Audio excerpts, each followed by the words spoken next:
Ngibelele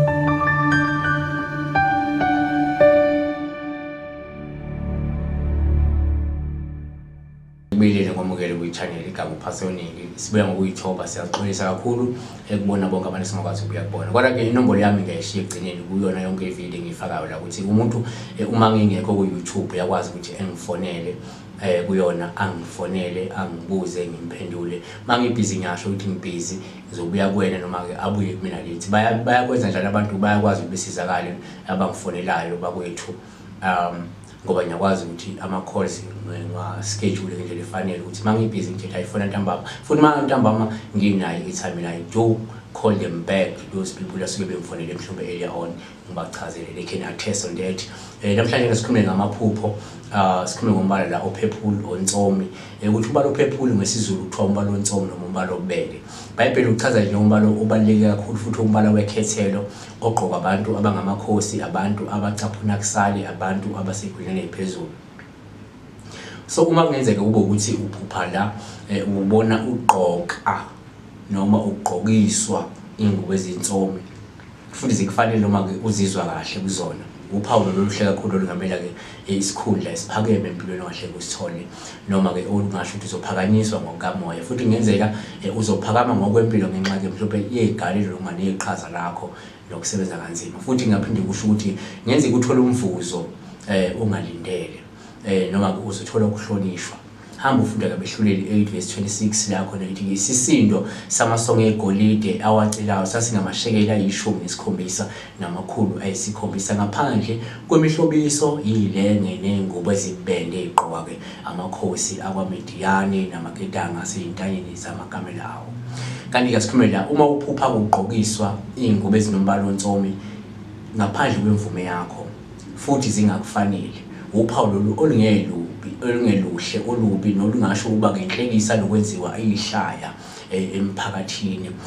Hamba ke la ufunde ngokaJohane 19:2 la khona lithi amasosha elokumqhele wameva awubeka ikhanda lakhe babe sebembathisa ke ingubo ebubende. Ilona ke lana sikhuluma futhi ngomuntu othi yena mhlawumbe la uphupha uzibona egqoka ingubo enombala ontsomi enhle futhi imhlala kahle. Lolu uphawu oluhle nganya kwethu nolungasho ukuthi ke umuntu odumisa uNkulunkulu ngokuzinikela futhi okhonza uNkulunkulu ngobuqotho.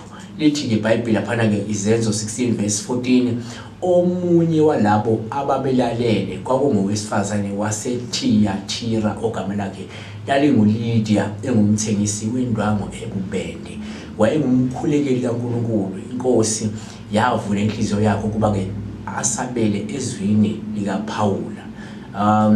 Kanti ke la uma ngenzeka mhlawumbe uma uphupha kunguwe wedwa ophepheka ngezingubo zombala ontsomi lolu ke ngaba uPhawula ngaba lubi futhi olungabika ukugcwala inkohlakalo nokungcola mhlawumbe ngenxa ke yengcebo nokukhomba ngophakathi noma ngenxa yesikhundla sakhe esiphezulu noma ngokuphakama nje kwezinga lempilo ukuthi umuntu osoliphakamisile. Hamba ke la ufunda isambulo 17:4 la ithi khona owesifazane wayegqoke okububende lokubomvu ecwebezela igolide amatshe aligugu namapharele wayephethe indebe yegolide esandleni sakhe egcwele ke izinengiso nokungcola kokuphinga kwakhe.